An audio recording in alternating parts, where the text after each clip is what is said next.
Hey, Jaxon here. I like Shadow the Hedgehog. Okay, that is strange. Somebody should be calling me cool by now. So, after 9 months of waiting, Sonic X Shadow Generations is finally here.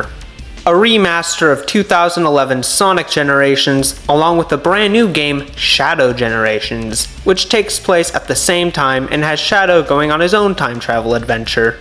I know people have made this comparison a lot, but it's basically the Mario 3D World plus Bowser's Fury of the Sonic franchise. And to my surprise, it actually had a very smooth pre-release. There was some skepticism among the Sonic community when it was first announced, and some people said the level design for Shadow Generations reminded them of Sonic Forces.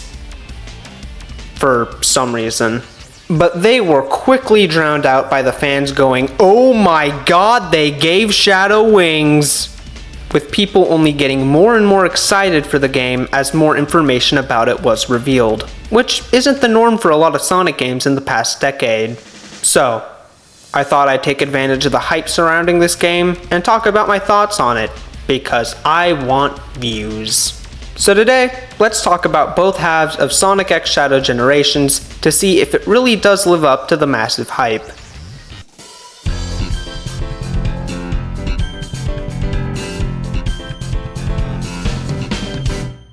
Now, I'm not going to be reviewing Sonic Generations in this part of the video. There's already a countless amount of people that have said how it's one of the best Sonic games ever made in a video essay probably longer than the game itself. What I want to cover is if the version in Sonic X Shadow Generations is a good remaster, because remasters of Sonic games are known for their inconsistent quality. Some can be really good and even superior to the originals, like the retro engine versions of the classic games, and some can be Sonic 1 on GBA.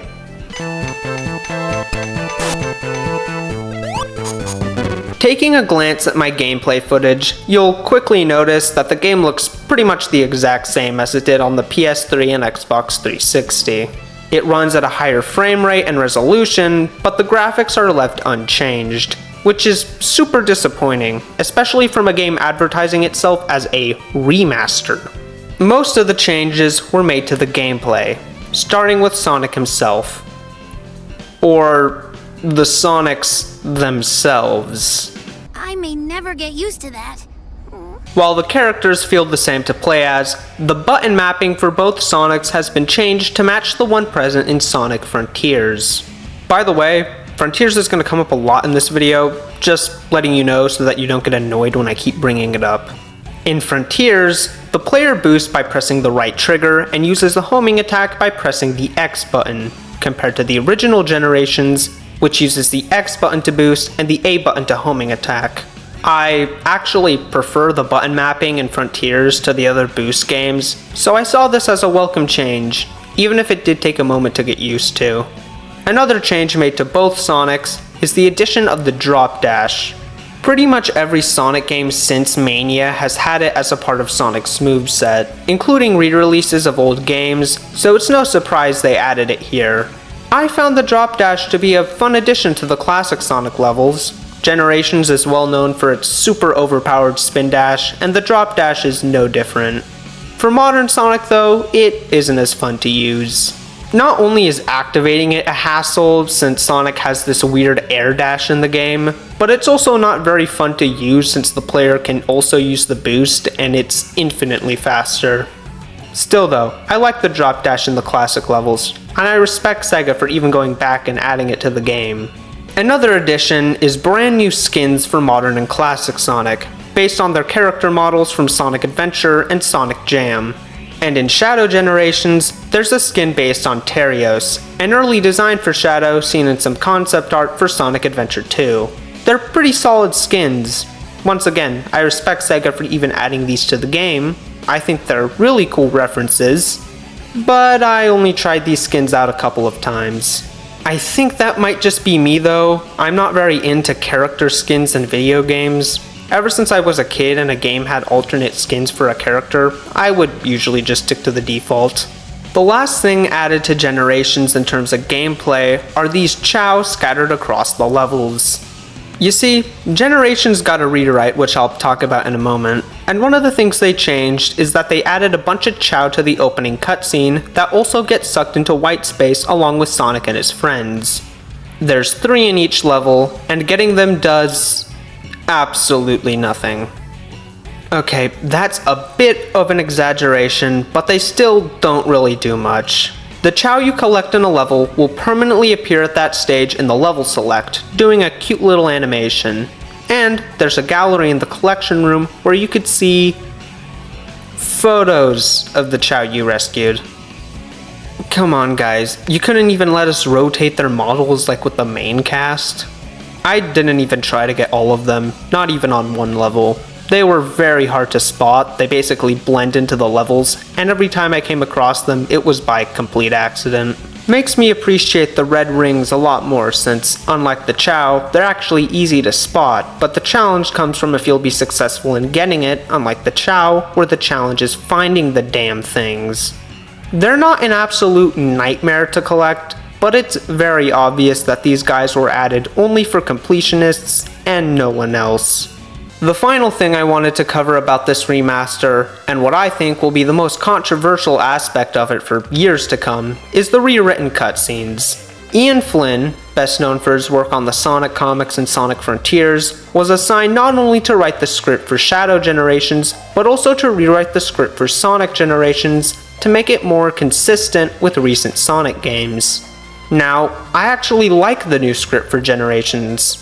I even prefer some things the rewrite does over the original, like how Sonic and Tails actually remember locations from their past like Green Hill and Chemical Plant, or that modern Sonic talks to his friends after rescuing them now, or how we actually get to see Dr. Robotnik getting kidnapped by the Time Eater. However, while I feel like the rewritten script itself is decent, the cutscenes aren't that great. The characters' lips sometimes won't match the new dialogue. The timing is off, with things either being said way too soon or not soon enough, and the voice acting is all over the place in quality. Some lines sound just fine. An adventure's no fun if it's too easy. And others will sound like this. It was great teaming up with you, or me. Maybe this will fast track you to learning some new tricks in the future. Wait, I mean, past. Ugh, time travel's a chore. Seriously, that was the best take you could get? The rewrite isn't terrible, but it's obviously the weakest part of what is otherwise a really great remaster. And while this version of Sonic Generations doesn't exactly change a lot from the original, it didn't really have to, since it's already a really great game. The changes it does make are pretty solid for the most part, and it's without a doubt the definitive way to play Sonic Generations. You'd think that should be a given for a remaster, but guys, the bar's been so low for so long. With that out of the way, I can finally stop talking about Sonic and move on to the reason most people bought this game, Shadow the Hedgehog. Or as gaming journalists like to call him, the one with the gun.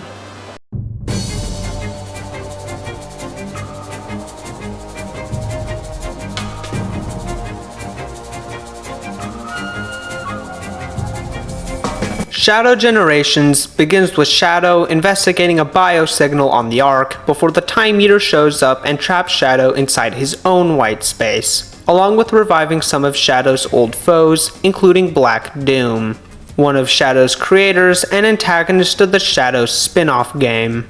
Black Doom decides to use his revival to his advantage and plots to harness both the powers of Shadow and the Time Eater in order to finally take over the world. The Time Eater hasn't just brought back Shadow's enemies though, he also gets to meet some friendly faces that he hasn't seen in quite a while. That's all I'm going to go into for the story. The game's brand new and I don't want to spoil anything, but I will tell you this. While the rewrite of Sonic Generations isn't the greatest, Ian Flynn brought his A game to the story of Shadow Generations. It's a great story, with plenty of moments that leave an impact on the player, which is something I can't say about Sonic Generations, rewrite or not. One more thing I would like to talk about before the gameplay though, is the cutscenes, because oh my god, these look amazing. A growing criticism of Sonic games recently is how they haven't really improved visually since the original Generations.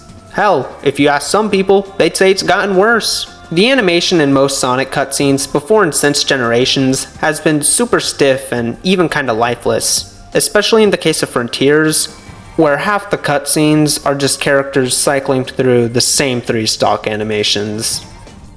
But with Shadow Generations, those criticisms don't exist. Not only do the graphics look incredible, but the animation in the cutscenes is amazing. The characters move with so much emotion and life. Every cutscene is just eye candy.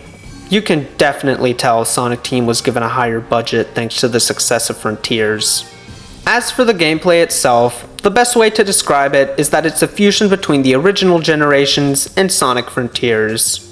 It has the same gameplay loop as Sonic Generations. Complete Acts 1 and 2 of a level. After that, complete the challenge acts for those levels to get keys and unlock a gate that leads to a boss fight.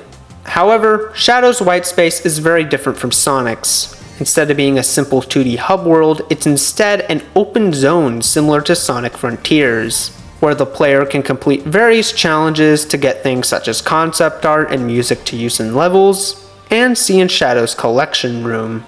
I really like the open zone, but similar to the Chow, it doesn't really serve much of a purpose outside of having a bunch of collectibles for completionists to get. You could pretty much run past all of the open zone and just go level to level. The only time you're required to do platforming in the open zone is to get to challenge acts and to unlock Shadow's new Doom powers. But I'll get to those later. Getting into how these levels work, they once again take a lot of inspiration from Frontiers, most likely due to it running on the same engine. Shadow controls very similarly to Sonic in that game, although way more polished. And the levels themselves feel like a mix of Frontiers cyberspace with Generations levels. And I mean that in the best way possible. The main gimmick of Shadow Generations is Shadow's brand new Doom powers. These include his iconic Chaos Control, which slows down time and unlocks hidden paths within levels, Doom Sphere, which is a version of Chaos Sphere that can lock onto multiple objects at once, Doom Blast, which causes Shadow to launch an enemy into the air, Doom Surf, which allows Shadow to surf along water, Doom Morph, which turns Shadow into this weird venom-looking creature that can swing and swim along purple goop, and finally, Doom Wing, which makes Shadow fly and is basically his super form in the game, since it requires 50 rings to activate, and your rings slowly deplete when using it. They're really fun to use. Except for the Doom Morph, half the time it wouldn't work for me and I don't know why. The game has 6 levels and 4 boss fights. These levels include the Space Colony Arc from Sonic Adventure 2, Rail Canyon from Sonic Heroes, Kingdom Valley from Sonic 06, Sunset Heights from Sonic Forces, Chaos Island from Sonic Frontiers, and Radical Highway from Sonic Adventure 2. While the boss fights include the Bio-Lizard from Sonic Adventure 2, Metal Overlord from Sonic Heroes, Mephiles from Sonic 06, and the final boss, which I won't spoil. I really like the selection of levels and boss fights in Shadow Generations, even if I thought that some of the levels were weird picks. Sunset Heights and Chaos Island are amazing stages, don't get me wrong, but I found it strange that they decided to take levels from Forces and Frontiers, a game Shadow wasn't even in, and not any from the game literally named Shadow the Hedgehog.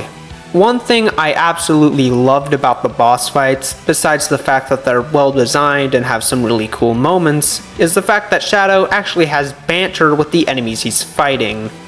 Well, he doesn't really banter with the Bio-Lizard since it can't speak, but he has some really cool conversations with Metal Overlord, Mephiles, and Black Doom. Once again, no spoilers, but I really liked his interactions with Mephiles. That was my favorite boss fight in the whole game. There's not really much else I could say about Shadow Generations without either getting into spoilers or sounding like a shill. It's just a damn good game, and much like the original Generations, is one of the best Sonic games ever made. And that's it for both halves of Sonic X Shadow Generations. And just like everyone else, I think that it's a very good game. Not only does it contain a great remaster of one of the best Sonic games ever made, but it also contains a brand new game that is also one of the best Sonic games ever made. And if Shadow Generations is anything to go by for the future, the next mainline Sonic game is going to be absolutely incredible. 9 out of 10 would 100% recommend. Not just to Sonic fans, but people who want a good game in general. You have to play it. I'm not asking.